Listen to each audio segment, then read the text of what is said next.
মাঝে মাসুদ ভাইয়ের সাথে দেখা হয়ে গেল আর আমাদের কিছু ফ্যান ফলোয়ার অপেক্ষা করতেছিল, তাদের সাথে সেলফি বিনিময়ের পরে আমরা কাচ্চি ডাইনের উপরে উঠতেছি। এখন কাচ্চি ডাইনে ঢুকতে ঢুকতেই কিন্তু আমাদের বাম পাশে এই কাচ্চি ডাইনের মানচিত্রটা দেখা গেল যে বাংলাদেশের কোথায় কোথায় কাচ্চি ডাইন আছে সেইগুলা কিন্তু এখানে লেখা আছে। কাচ্চি ডাইন এখন দেশের মাটি পেরিয়ে বিদেশের মাটিতেও কিন্তু পা রেখেছে, আপনারা জানেন। আমরা যখন কাচ্চি ডাইনের ভিতরে ঢুকলাম এই ব্রাঞ্চে এই প্রথম, আর এরই মাঝে কিন্তু আমাদের সাথে দেখা হয়ে গেল আমাদের সেই প্যাট মোটা রাজীব মামার সাথে।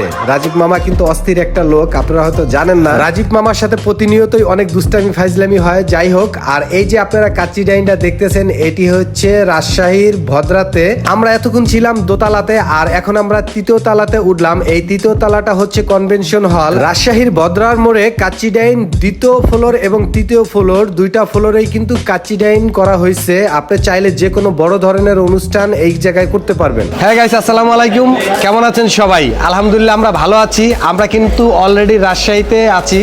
আর কোথায় আছি এটা আপনারা দেখেই বুঝতে পারতেছেন যে রাজশাহীর ভদ্রাতে অলরেডি কাচ্চি ডাইনের শুভ উদ্বোধন ঘোষণা করা হয়ে গেছে।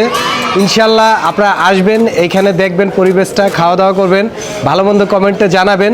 আমরা সবাই কিন্তু এখন রাজশাহীর কাচ্চি ডাইনে আছি।